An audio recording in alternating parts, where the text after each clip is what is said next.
My name is Drew Waldron, and I am on with Johns Hopkins professor Henry Farrell, as well as Georgetown professor Abe Newman, the co-authors of the recently released book, Underground Empire: How America Weaponized the World Economy. Gentlemen, it's great to sit down with you both. Delighted Thanks, to be Drew. here. So, before we discuss anything else, I want to address your book's very intriguing title. Like I said, Underground Empire: How America Weaponized the World Economy. Now, as the co-authors, what should the average reader know before picking up your latest work? Abe, you are on the front of my screen now, so I'll let you begin. Sure. We kind of really want to do three things. First is just say, the global economy is not what we thought it was. There was a story that we were fed about how economic trade was just going to bring peace. It was going to sideline great power politics. Firms were going to kind of be in the control, and they really wouldn't have to worry about clashes between countries. And instead, it's really quite dangerous. It's a dangerous place for companies, for people, because increasingly states are using the global economy as a weapon. And so that's kind of our second point, is just kind of say, well, why, how, and map out for people kind of where the treachery lurks. And then the third part is to kind of tie together these different tremors we've seen, whether it's export controls, sanctions,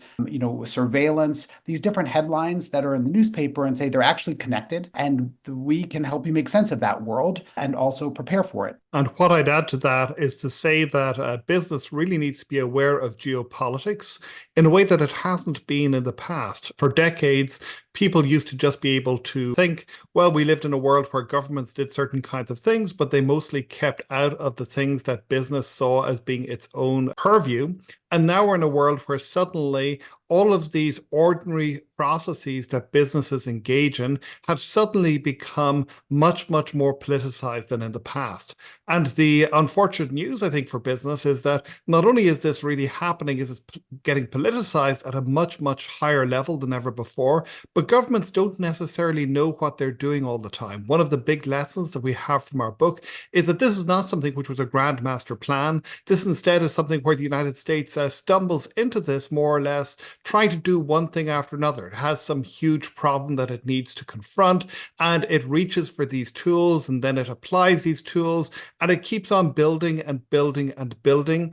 And it's only now, really, after 2 decades or more that this has been happening, that the United States is beginning to start thinking, okay, we actually need to have a strategy in order to figure out when we do this and when we do not. So that creates a lot of uncertainty for business, a lot of uncertainty for anybody who's affected by these fundamental changes to the global economy. You bring up the last 2 decades, and we all know that in different facets, globalization has been going on for the last 100 years or so in different ways. But why specifically focus on the last 2 decades? What is significant about post 9/11 America? Sure. Well, I think on the one hand, we have just seen, an exponential increase in the amount of interaction. It's hard to remember, but up through the 1970s, there were capital controls. Financial markets weren't really that integrated.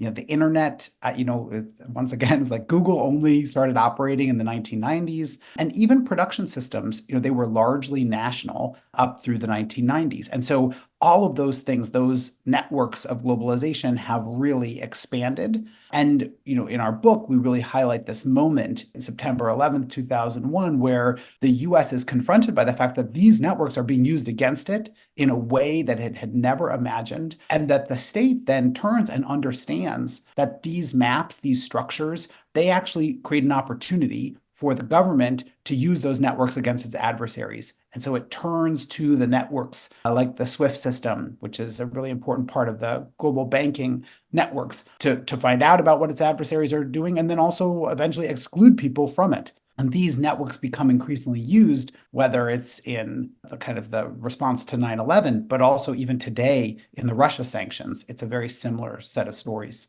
Henry, if I could throw a different question your way, your literary work and a lot of your keynote topics use the phrase markets have become battlefields. Now, what does that phrase mean to you within the context of the global economy of the 2020s? So very obviously, the phrase is a reference to the fantastic movie Master and Commander: The Far Side of the World, which I absolutely love. I even love more the books that it is based on by Patrick O'Brien.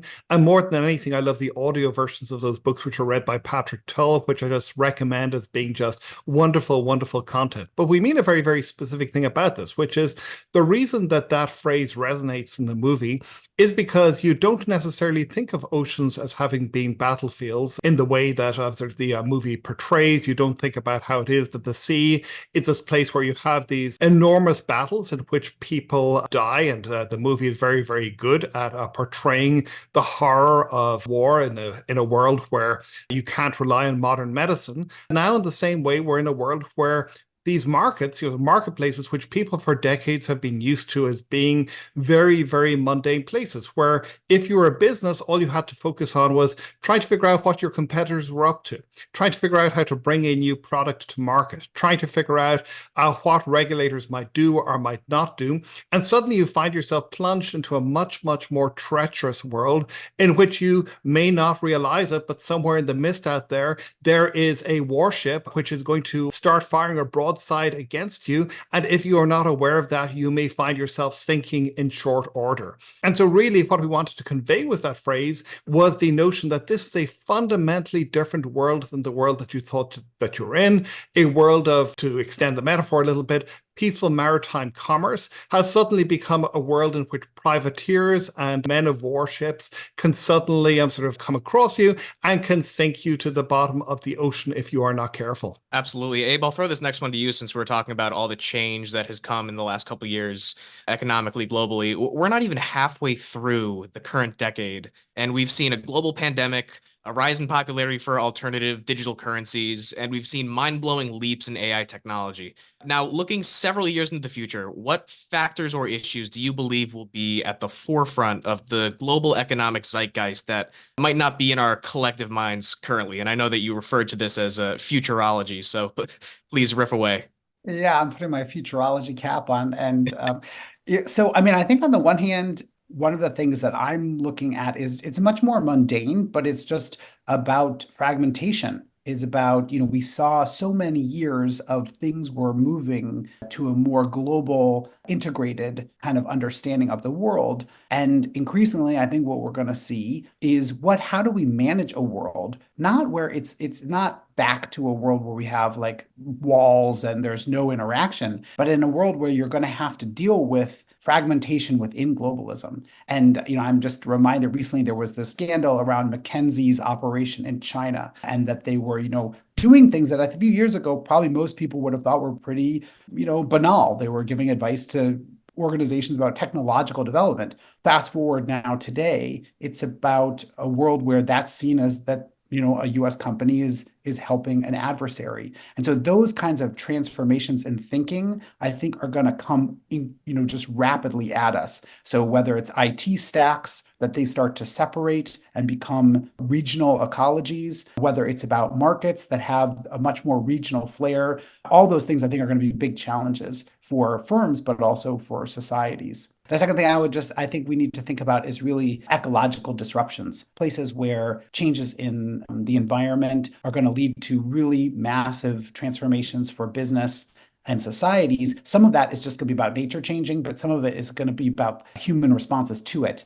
And the one that I lived through last year, I was in Berlin, living there, and you had people they're chaining themselves to highways and really blocking traffic for large portions of the day. It's not something that we've really experienced in the United States, but those kinds of pressures and responses, I think, are going to get to a level that very few people are anticipating right now. Staying on the topic of AI development, tech development, Henry, one of your keynote topics is about the rise of AI and the future of machine intelligence as it relates to a human workforce and economics. What do you think the average business leader of 2024 should have at the front of their mind when it comes to this topic? So I think the first thing that the average business leader should do is not to pay attention to the hype. There is a lot of conversation about so-called artificial general intelligence, this notion that we're going to get to a world very, very soon in which we have these artificial intelligences which are somehow equivalent to human beings. And the notion then is that this suggests that we're going to be in a world in which, for example, the workplace is going to be dramatically transformed because you don't necessarily need to have human employees anymore. Instead, you can have millions of perfect robot slaves which are intelligent, which anticipate your every command.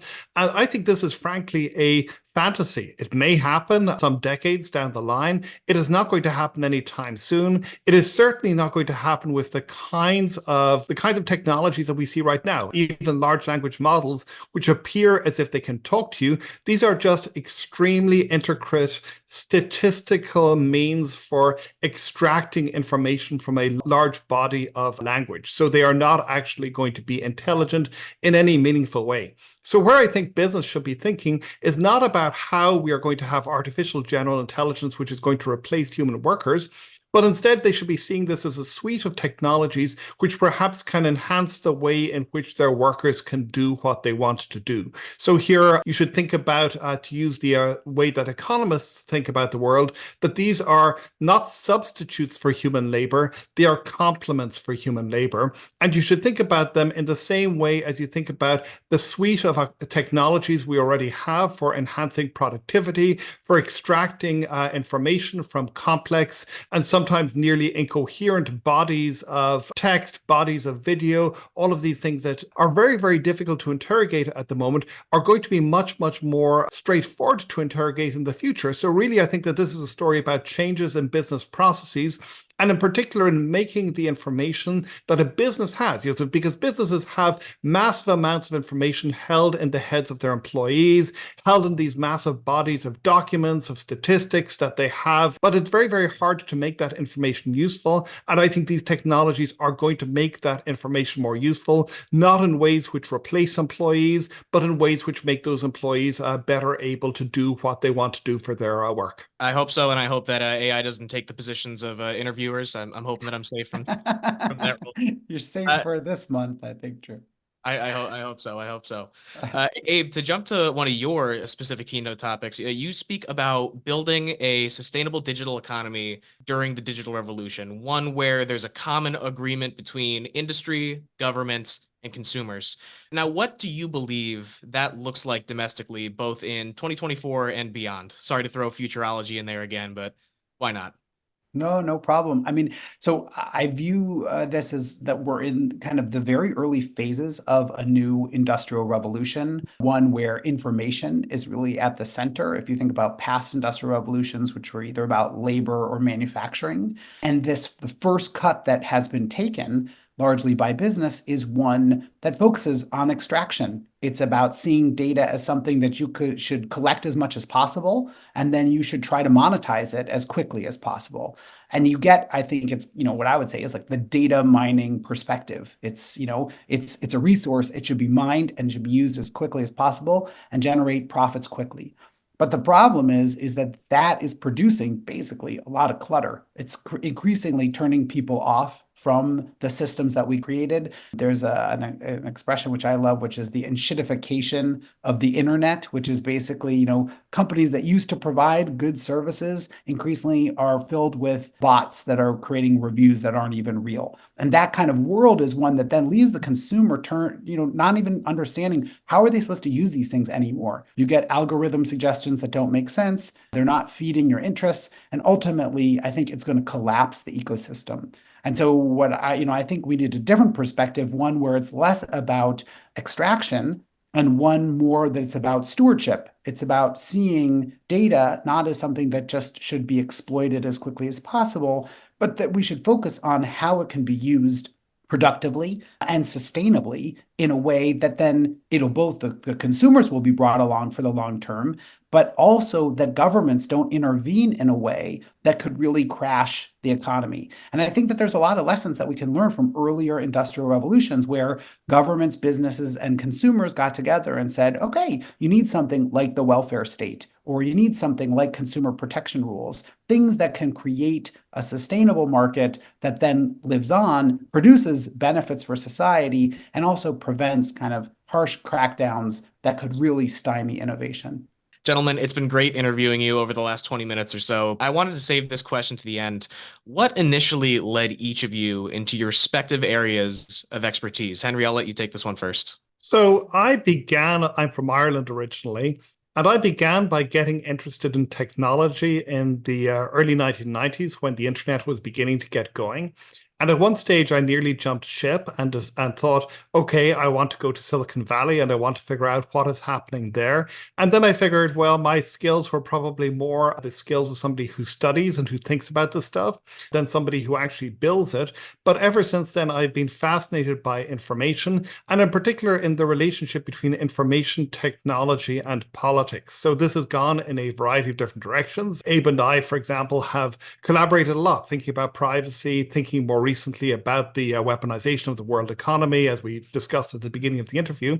But more generally, I'm just fascinated by the weirdness of the world that we are entering into, and how completely unexpected many of the things that are happening were 5 years ago, and how it is that we're going to find ourselves in a very, very different world 5 years from now than the world that we think that we're going to enter into.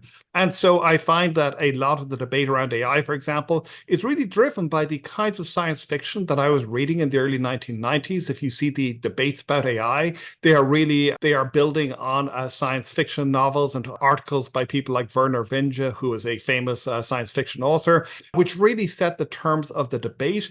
And these are interesting, but they also reflect 1990s thinking and really, I think, filter out and strain out a lot of the genuine quirkiness and strangeness of the world that we're in. So one of the great delights of being an academic is that you can really pull that stuff in unfiltered and think about it at leisure. And that is why I really love doing what I'm doing. And of course, having the opportunity to have conversations with people about this and to have back and forth is something that is fantastic too. I love that. And who knows how far we are away from the Terminator.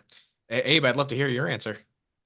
Sure. So I'm a big believer in what I think of as like a Virginia Woolf method of professional development, which is you just kind of stumble through life and you have a chance encounter which produces something that really changes your trajectory for forever. And mine was, I grew up in Ohio. I had the fortunate, somebody told me, we should apply to Stanford. I had never been there. And so I did. And I took a class my sophomore year at Stanford that was about German politics through the eyes of an artist. And I'm really not even sure why I selected that course, but I ended up in there. And I started reading these novels by Christa Wolf and different German authors who were all obsessed with how history impacts how we understand the present. And that it just resonated with me. I ended up taking German. I got a Fulbright and I went to live in Germany for several years. And then when I came back to the States, I ended up in the Bay Area again at Berkeley, where I did my PhD. And it was right when the dot-com boom was happening. Unfortunately for me, I lived in the early 90s in Palo Alto. I then lived in the mid 90s, early 2000s in San Francisco.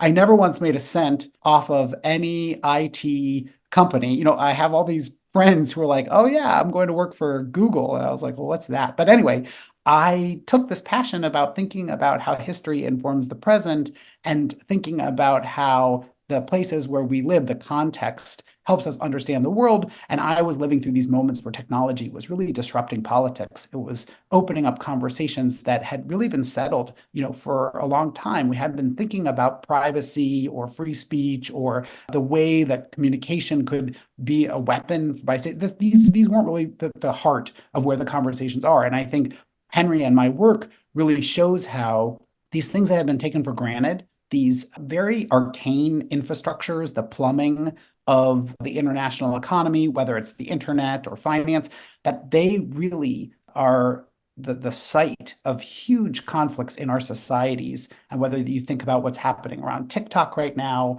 or conflicts between the US and China, they're all about these things that were happening in the Bay Area at these moments when I was living there.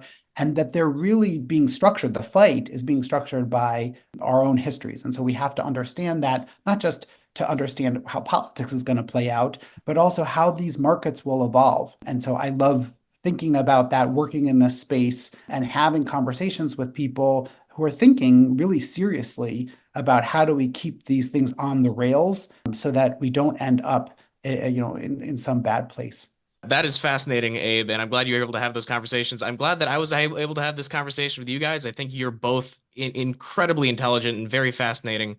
I want to thank you for your time. That is going to conclude our conversation with Abe and Henry. Gentlemen, thank you again. Thanks, Drew. Thank you so much.